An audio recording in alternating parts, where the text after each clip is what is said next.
François Bayrou. Les 5 dates qui ont marqué sa carrière. Le centriste François Bayrou a été nommé Premier ministre ce vendredi matin.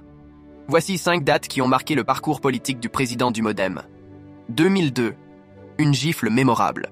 Un peu plus de 20 ans après sa percée sur la scène politique, François Bayrou atterrit à Matignon. De sa première campagne présidentielle, on retient surtout une anecdote. Lors d'un déplacement à Strasbourg, un garçon de 10 ans tente de lui faire les poches. Le candidat centriste réplique avec une gifle, saluée par certains comme une marque d'autorité.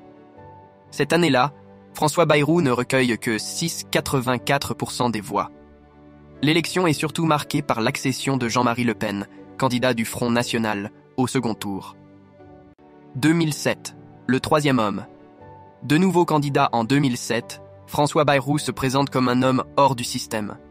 Sa cote dans les sondages ne cesse de monter et il s'installe rapidement à une solide 3e place derrière le champion de la droite, Nicolas Sarkozy, et la candidate socialiste, Ségolène Royal. Le centriste y croit, mais plafonne dans la dernière ligne droite, obtenant finalement 18,57% des voix. Il ne donne aucune consigne de vote pour le second tour. 2012. Le soutien à François Hollande.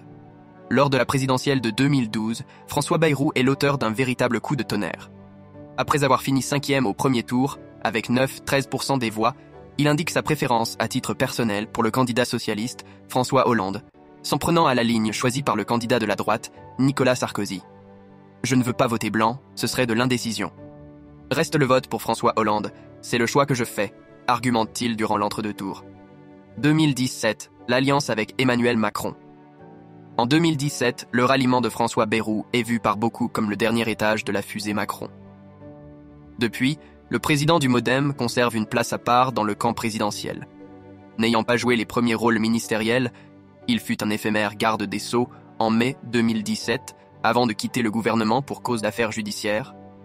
Il s'est évertué à conserver une forme de hauteur, jouant de son statut de haut-commissaire au plan. 2022. Un geste pour Marine Le Pen. Le Pen peut, elle aussi, se sentir redevable. En 2022, François Bayrou lui accorde son parrainage pour sauver la démocratie. Et, cet automne, le président du MoDem fait partie de ceux qui se sont opposés à l'exécution provisoire de la possible peine d'inéligibilité de Marine Le Pen. Un empêchement de cette dernière d'ici à la présidentielle amènerait certains citoyens à considérer qu'il y a quelque chose qui biaise la vie démocratique, justifie-t-il.